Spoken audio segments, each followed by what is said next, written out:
Assalamualaikum. Jumpa lagi dengan saya di channel Obrolan Haris.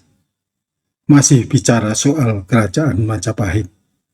Fokusnya ke tewasnya Raja Majapahit kedua, Prabu Jayanegara pada tahun 1328. Yang menyedihkan, ia tewas karena ditikam oleh tabibnya sendiri, Ratanca. Apa penyebabnya sehingga Ratanca tega menghujam tubuh sang raja saat operasi bisul? Apakah ia menaruh dendam kesumat pada Jayanegara? Mengapa pula ahli sejarah menduga Gajah Mada menggunakan tangan Ratanca untuk menghabisi nyawa Jayanegara? Segudang pertanyaan tersebut bisa terjawab jika teman-teman menyimak tayangan ini sampai tuntas. So, pastikan tonton terus sampai akhir. Pertama yang harus dibahas adalah siapa Jayanegara. Soal ini pun panjang karena ada perbedaan pendapat di kalangan ahli sejarah. Yang pasti, Prabu Jayanegara adalah anak Raden Wijaya, pendiri kerajaan Majapahit. Siapa ibunya? Yuk kita ulas berdasarkan argumen masing-masing pihak.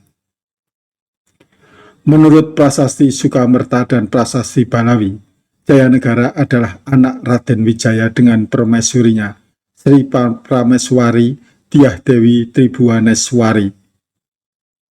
Tribuaneswari merupakan satu dari 4 putri Kertanegara, raja terakhir Singasari, yang diperistri Raden Wijaya. 3 putri Kertanegara lainnya yang dinikahi Raden Wijaya adalah Gayatri, Jayendra Dewi, dan Narendra Duhita. Ketiga putri ini hanya dijadikan selir oleh Raden Wijaya. Di samping keterangan prasasti, Kitab Pararaton menerangkan, Raden Wijaya juga menikahi seorang putri dari kerajaan Dharmasraya dari Sumatera, bernama Darapetak. Putri Darapetak kemudian dibawa oleh Raden Wijaya dalam ekspedisi Pamalayu di Tanah Melayu pada tahun 1275 hingga 1286 Masehi. Dari pernikahan dengan Darapetak, Raden Wijaya memiliki seorang putra yang ia beri nama Jayanegara. Kitab Nagarakertagama juga membahas mengenai Ibu Jayanegara. Disebutkan, Ibu Jayanegara adalah Sri Indeswari. Tak ada penjelasan detail mengenai sosok Sri Indeswari ini.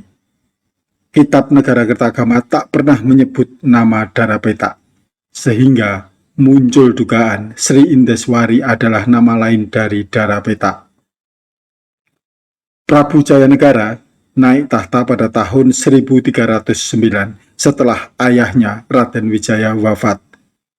Sejumlah bangsawan kurang sreg dengan naik tahtanya Jayanegara, termasuk para Dharma Putra, jabatan istimewa di kerajaan Majapahit yang dibentuk oleh Raden Wijaya. Anggota Dharma Putra ini terdiri dari 7 orang, yaitu Rakuti, Rasemi, Ratanca, Rawedeng, Rayuyu, Rabanyak, dan Rapangsa. Semua tak suka dengan naik tahtanya Jayanegara. Salah satu penyebabnya adalah karena Jayanegara berdarah campuran Jawa dan Melayu, bukan turunan murni dari Kertanegara, raja terakhir Singasari sebelum Majapahit berdiri. Selain itu, Jayanegara juga bukan lahir dari permaisuri, melainkan dari istri selir. Padahal sebelum menikahi Darapetak, Raden Wijaya sudah punya 4 istri yang semuanya adalah putri Kertanegara. Namun, Darapetak berhasil membujuk Raden Wijaya untuk menjadikan putranya Jayanegara sebagai putra mahkota. Merujuk pada Nagarakertagama, Haris Daryono Aji Haji dalam buku berjudul Menggali Pemerintahan Negeri Doho menyebut, kebiasaan raja-raja di Jawa zaman dulu bahwa yang berhak menggantikan tahta kerajaan adalah anak yang lahir dari permaisuri, entah itu anak laki-laki maupun anak perempuan. Selain itu, Jayanegara juga kurang terampil memimpin kerajaan. Banyak terjadi guncangan internal, termasuk timbulnya serangkaian pemberontakan. Para pemimpin pemberontakan ini justru orang-orang yang dulu sangat loyal terhadap Raden Wijaya. Setelah Raden Wijaya wafat, mereka menganggap tahta Majapahit jatuh di tangan orang yang salah. Dari sekian banyak pemberontakan yang muncul pada era Jaya Negara, ada beberapa yang paling membahayakan, antara lain pemberontakan yang dimotori oleh Ranggalawe pada tahun 1309, Lembu Sora pada tahun 1311, Nambi pada tahun 1316, Rasemi tahun 1318, hingga Rakuti pada tahun 1319. Yang menambah kesal para bangsawan, tabiat Jaya Negara ini buruk. Bahasa Jawanya tokmis, playboy, suka menggoda istri bangsawan, bini orang atau binor.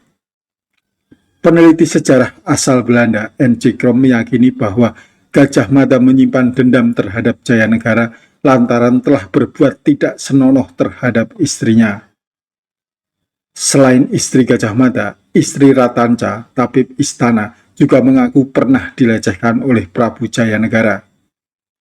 Istri Ratanca juga melaporkan bahwa sang raja telah berbuat tidak sopan terhadap dua saudara tirinya yang juga putri Raden Wijaya, yakni Gyah Gitarja atau Tribuana Tunggadewi dan Dyah Wiyat atau Sri Raja Dewi. Padahal mereka ini adik tiri, beda ibu dengan Jaya Negara. Purwadi dalam buku berjudul Sejarah Raja-Raja Jawa, Sejarah Kehidupan Keraton dan Perkembangannya di Jawa, terbitan tahun 2007, menyebutkan bahwa Jaya Negara juga tidak memperbolehkan dua adik perempuan tirinya itu untuk menikah dan selalu menghalangi jika ada lelaki yang hendak meminang.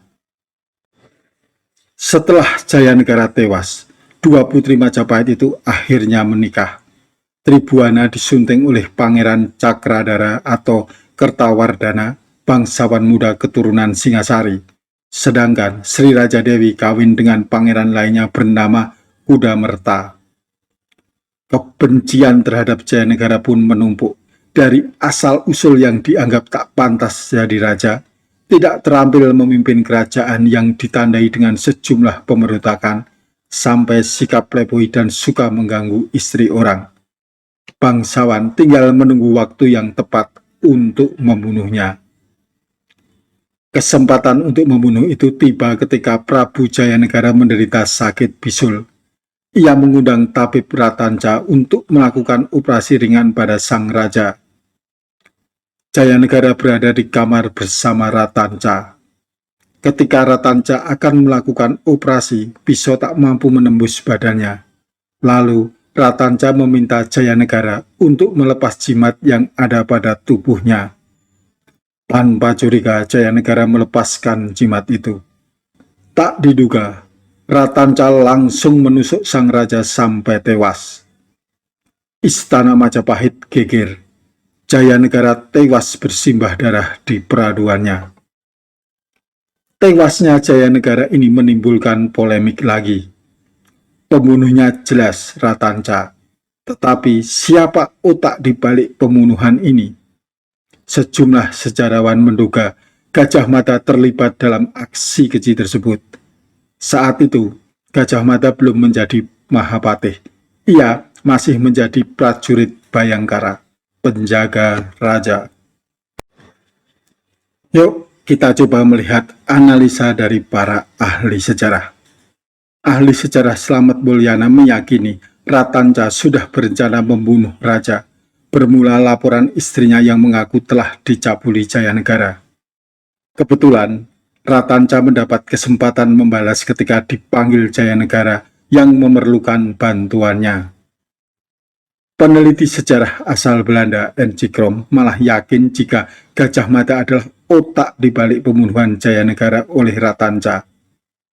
Dalam buku berjudul Hindu Javan's Descendants atau Sejarah Hindu Jawa, Krom meyakini bahwa Gajah Mada menyimpan dendam terhadap Jaya Negara lantaran telah berbuat tidak senonoh terhadap istrinya. Gajah Mada kemudian memperalat Ratanca yang juga tabib istana untuk membunuh sang raja. Bagaimana cara memperalat Ratanca? Buku Nagara Kertagama dan tafsir sejarahnya karya Slamet Mulyana disebutkan Gajah Mada tidak menanggapi laporan Ratanca soal pelecehan yang dilakukan Raja Jayanegara terhadap dua adik Tri Putri Raden Wijaya, yakni Dyah Gitarja atau Tribuana Tunggadewi dan Dyah Wiyat atau Sri Raja Dewi. Karena laporan tak digubris, Ratanca yang merupakan abdi setia mendiang Raden Wijaya lantas mengambil tindakan sendiri. Versi lain datang dari Eldrak dalam buku berjudul Gayatri Rajapatni, Perempuan di Balik Kejayaan Majapahit, terbitan tahun 2012. Ia menyebut pembunuhan Jayanegara merupakan konspirasi Gayatri bersama Gajah Mada. Gayatri adalah ibu Tribuana Tunggadewi dan Dyah Wiyat. Ia adalah salah satu istri Raden Wijaya sebelum Wijaya menikahi Dara Petak, ibu Jayanegara. Menurut Drak, Gayatri dan Gajah Mada ingin menghabisi nyawa Jayanegara karena kepemimpinan sang raja yang sewenang-wenang, serta niat Jayanegara yang ingin menikahi Tribuana Tunggadewi dan Dyah Wiyat yang tak lain adalah saudara tirinya sendiri. Jika dugaan Gajah Mada otak di balik pembunuhan Raja Jayanegara, bagaimana ia bisa lepas dari jerat hukum? Kitab Para Raton menggambarkan, Gajah Mada sudah bersiap di kamar raja tanpa diketahui Ratanca. Sesaat setelah Jayanegara ditikam, Gajah Mada mendadak muncul dan segera membunuh Ratanca. Meskipun ada di tempat kejadian perkara, nama Gajah Mada tetap bersih, bahkan ia disebut sebagai pahlawan. Demikianlah rahasia itu tertutup. Orang ramai hanya tahu Gajah Mada membalaskan kematian Sang Prabu dan menusuk Tanca sampai mati, tulis Mulyana dalam bukunya. Gajah Mada diduga memang tidak menyukai Jayanegara yang memiliki tabiat buruk dan kurang piawai dalam mengelola pemerintahan. Gajah Mada juga tidak terlalu cocok dengan Ratanca yang menjadi salah satu pesaing dalam karirnya sesama pengawal raja. Purwadi dalam buku berjudul Jejak Nasionalisme Gajah Mada, terbitan tahun 2004 menulis, setelah Jayanegara terbunuh, Gajah Mada segera menangkap Ratanca dan mengeksekusinya. Yang menjadi persoalan, eksekusi itu dilakukan tanpa melalui pengadilan terlebih dulu. Tindakan inilah yang lantas memunculkan asumsi bahwa Gajah Mada memang sengaja menggunakan Ratanca untuk menghabisi nyawa sang raja. Terlepas dari kontroversi keterlibatan Gajah Mada dalam pembunuhan Jayanegara, karir Gajah Mada terus melejit. Setelah Jayanegara wafat, kedudukan Raja Majapahit dipegang oleh Tribuana Tunggadewi, adik tiri Jayanegara, karena Jayanegara tidak memiliki anak. Tunggadewi berkuasa dari tahun 1328 sampai 1350. Pada tahun 1336, Gajah Mada diangkat menjadi Mahapatih di Kerajaan Majapahit. Teman-teman, demikianlah pembunuhan yang menimpa Prabu Jayanegara, raja yang suka menggoda istri bangsawan lain serta kurang terampil dalam memimpin kerajaan sehingga memunculkan banyak pemberontakan serta pembunuhan atas dirinya. Soal keterlibatan Gajah Mada sampai saat ini masih sebatas asumsi dari para ahli. Oke. Kita akan bertemu di episode mendatang dengan topik yang berbeda. Sampai jumpa. Wassalamualaikum warahmatullahi wabarakatuh.